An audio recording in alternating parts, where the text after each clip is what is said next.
morning.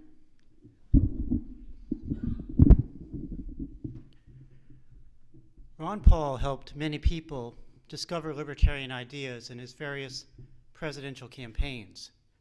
For me, during Dr. Paul's 1988 presidential campaign, things worked the other way around. I was already familiar with libertarianism, and that familiarity led me to want to find out more about Ron Paul.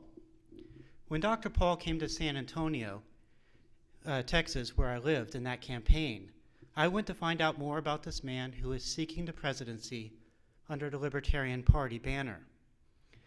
Dr. Paul that evening presented an informative and interesting extemporaneous exploration of current events and his approach to them based on libertarian ideas.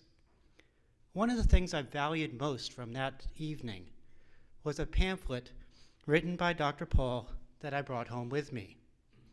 That pamphlet, titled "The Case for Drug Legalization," presented a strong, multifaceted argument for legalization that has held up well over the ensuing decades. It was an argument that Dr. Paul was bold to make in 1988 in that presidential campaign. 1988 was 8 years before California voters approved Proposition 215 regarding medical marijuana. That gave a big boost to rolling back marijuana prohibition across the country, a process that continues today, but still has a long way to go. 1988 was also the end of 2 terms of President Ronald Reagan, an adamant drug warrior who helped expand the drug war in America with bipartisan support in Congress. Ron Paul, in arguing for drug legalization in that election, was also challenging general public opinion.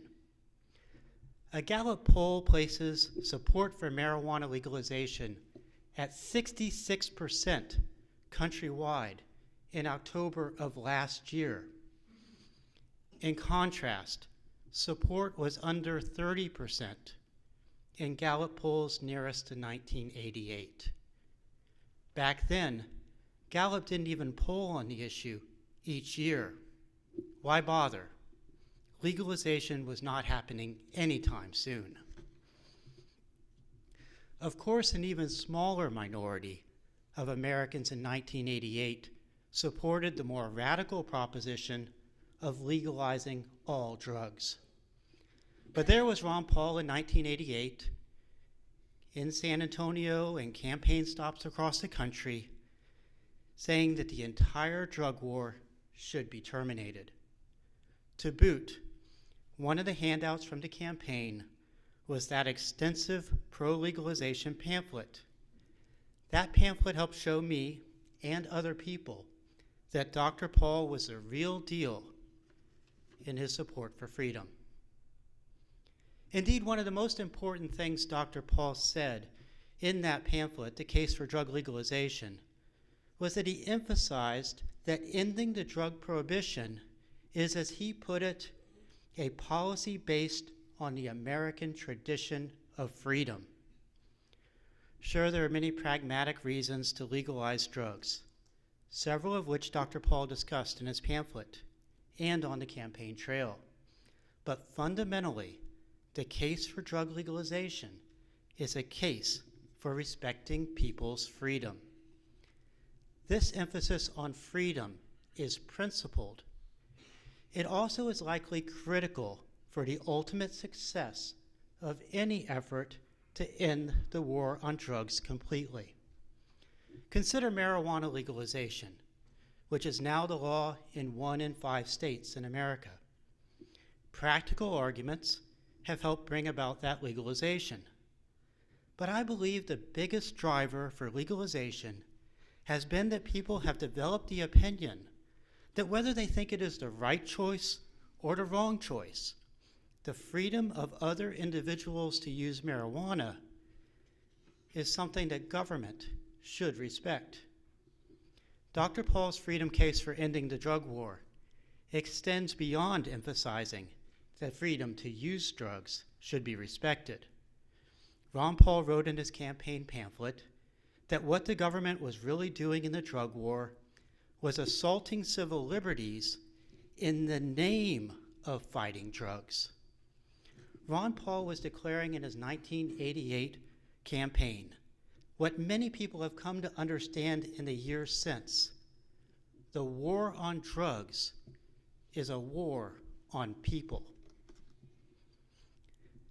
Some of the drug war abuses Dr. Paul detailed in his pamphlet are bank surveillance that sought to make every teller a monetary cop, the construction of dossiers on innocent Americans, and seizures of property, such as boats or cars, because any amount of drugs is found in them.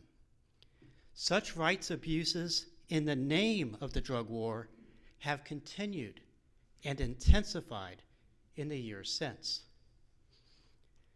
But we also have in the recent years seen an uptick in criticism of many such drug war practices, and even the implementation of restrictions on their use, especially at the state and local level. One powerful story Dr. Paul tells in his pamphlet is of a family victimized by a SWAT team raid of their apartment. The brutal and destructive raid was justified by a false tip from an informant that drugs were present in the apartment. This is a story that has become more and more common in the years since.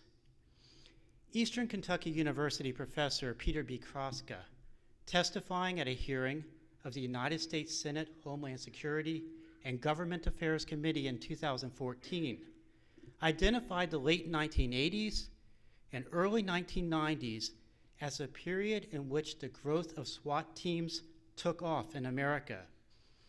The result, he writes, is a more than 1,300% increase in the total number of police paramilitary deployments or call-outs between 1980 and the year 2000. Much of this growth is due to the drug war. And while SWAT team raids of the wrong home is terrible, it also is terrible when SWAT teams raid the right home. Just because there are drugs present in the home does not mean that this tactic is justified in American policing. You could say Dr. Paul was ahead of his time in criticizing SWAT team raids.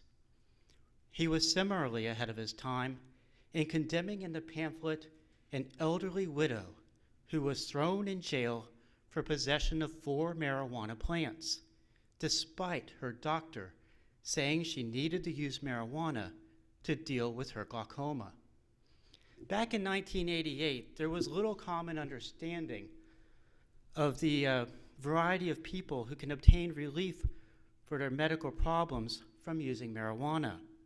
Stories like the one Dr. Paul told would often be responded to with answers such as, "You just say that because you want to get high." Boy, have things changed.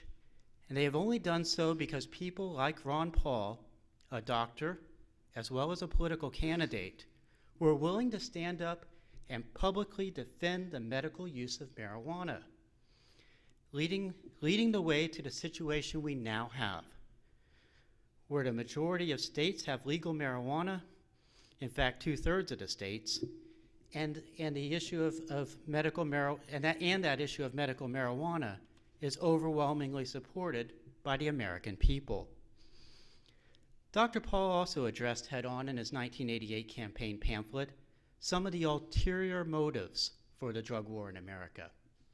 He sought to educate people so they would not accept the line that the negative consequences of the drug war were the necessary byproduct of a well-meaning government effort to keep Americans safe.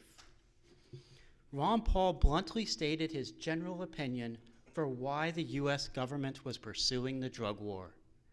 Dr. Paul wrote that he believed part of the reason the drug war hysteria was whipped up was to strengthen big government's hold over us. Measured against this goal, Dr. Paul explained that the drug war was in fact a great success, with accomplishments including a huge increase in the American prison population and a catalog of liberty abuses in the name of enforcing prohibition. But what of the purported compassionate goal of the drug war? To prevent people from, via drug use, ruining their lives and the lives of others. Rubbish, answered Dr. Paul, asserting in his pamphlet that the drug abuse rates were about the same in 1988 as in 1888, 100 years earlier and decades before drug prohibition began. Indeed, we have witnessed with the ending of alcohol prohibition countrywide in the last century and of marijuana prohibition in some states over the last few years that there is no big rise in the use of previously prohibited drugs materializing. While prohibition has failed to reduce drug use, it had, Dr. Paul explained, managed to bring much greater danger to Americans through a resulting rise in the rates of property and violent crimes. And the drug war was creating additional dangers for illegal drug users, supposedly the people the drug war was meant to help. Dr. Paul notes in his pamphlet, the major cause of death is not from drugs' narcotic properties. It is from poison drugs and adulterations. That danger, wrote Dr. Paul, is 100% made in Washington. Today, politicians and commentators are calling for expansion of the drug war to counter the dangers of fentanyl and other adulteration of drugs, and also another danger 100% made by government. Legalize drugs and the problem disappears. Here's how I put it in an October of 2017 Ron Paul Institute article. With legalization, people could buy their drugs from established businesses that have a strong interest in maintaining a good reputation, can be sued for fraud and other wrongful acts, receive their drugs through regular supply chains not interrupted by government interdiction efforts, and sell drugs that are of consistent quality and thus have much more predictable effects when consumed. Dr. Paul has long known that respecting freedom is inconsistent with fighting a war on drugs, but he did not leave the matter at that. Dr. Paul investigated deeply and widely to develop expertise in the many facets of the prohibition debate. Indeed, in his 1988 campaign pamphlet, he discussed in detail several additional facets of this debate that I have not mentioned here. Further, Dr. Paul has taken the initiative over the years in campaigns, in the House of Representatives, and in educational efforts, including through the Ron Paul Institute, to advance the case for drug legalization. As we look at the success that has been made in rolling back prohibition of marijuana and consider the potential of ending the entire drug war, we should be thankful for Ron Paul's effective communication over the decades of a well-reasoned case for legalization. His efforts are a major factor contributing to how far we have come and how much we may yet accomplish in the war against the war on drugs.